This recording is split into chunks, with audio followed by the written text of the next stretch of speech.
নমস্কার বন্ধুরা, আজ আমরা আলোচনা করব যে মঙ্গল বদটি লক্ষণগুলি কি কি। ধরুন আমাদের জন্মছক নেই, কিন্তু আমাদের মঙ্গল বদ হয়ে গেছে, কি করে বুঝবো?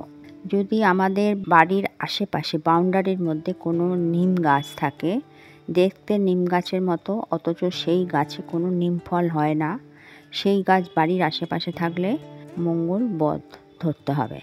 2 নম্বর পয়েন্ট হচ্ছে বাড়ির আশেপাশে শ্মশান ঘাট বা কবরস্থান থাকলে মঙ্গল বদ হয়ে যায়।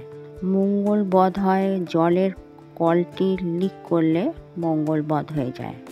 ঈশান কোণে যদি টয়লেট থাকে বা রান্নাঘর থাকে তাহলেও মঙ্গল বদ হয়ে যায়।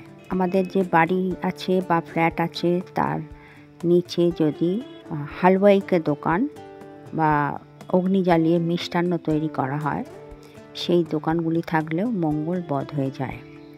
দক্ষিণমুখী দরজা থাকলে, প্রবেশদ্বার যদি দক্ষিণমুখী থাকে তাহলে মঙ্গল বদ ধরে নিতে হবে। আর জন্মছকে যদি মঙ্গল বদ থাকে আর দক্ষিণমুখী দরজা থাকে তাহলে খুবই অশুভ।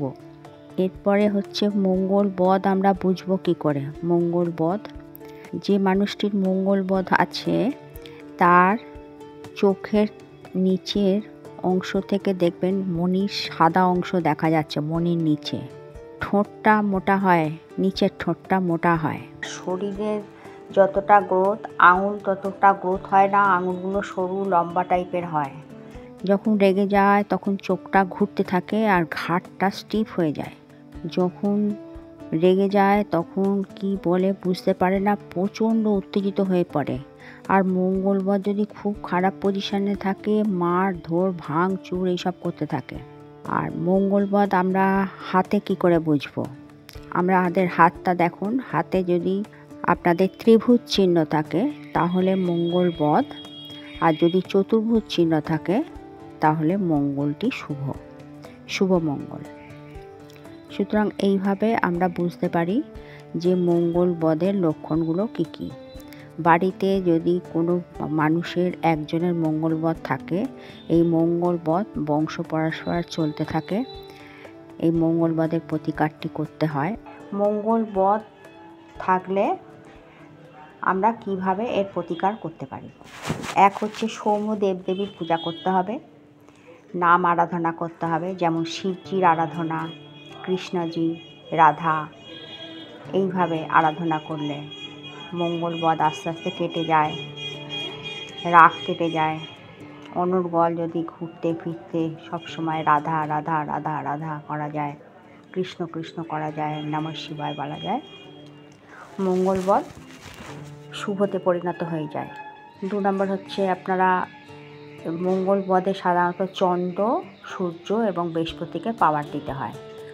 সুতরাং আমরা 1 গ্রাম সোনা, 1 গ্রাম তামা, 1 গ্রাম রূপো দিয়ে একটা পাত বানিয়ে অনামিকা আঙুলে আংটি পরব। তারপর হচ্ছে গায়ত্রী মন্ত্র জপ করলে মঙ্গল শুভতে পরিণত হয়। এটা তো আমার পরীক্ষিত সত্য। 3 নম্বর হচ্ছে আপনারা একটা রূপোর চৌকো কৌটো নেবেন, তাতে অল্প একটু বাসমতি চাল, একটুখানি একটা তামার পয়সা, একটু কেশর দিয়ে ওই ওই রূপোর কৌটোটাকে ঠাকুরের আসনে রেখে দেবেন। আরেকটি হচ্ছে অতিরিক্ত চাল, বেশ ডাব্বা ভরে চাল আপনারা ঘরে স্টোর করে রাখবেন। পরে ওইটাকে আপনারা ইউজ করবেন, কিন্তু আবার আপনারা চাল এনে ভর্তি করে রেখে তারপরে আবার আরেকটা ইউজ করতে পারেন। কেশরের তিলক রোজ কপালে, কানের 2 দিকে, 2 পাশে, কণ্ঠে, নাভিতে দেবেন, তাহলে বৃহস্পতি স্ট্রং হয়ে যায়, মঙ্গলকে প্রোটেক্ট করে। মন্দিরে দুধ দান করলে, মিঠা লাড্ডু দিলে মঙ্গল বদ ঠিক হয়ে যায়। আর সবথেকে বড় কথা, সব সময় শান্ত প্রকৃতির থাকতে হয় এবং আপনাদের মঙ্গল বদ অনেকটাই কেটে যাবে। ঠিক আছে বন্ধুরা, আমার এই 5 মিনিট অ্যাস্ট্রোলজি চ্যানেলে আসার জন্য আপনাদের অজস্র ধন্যবাদ।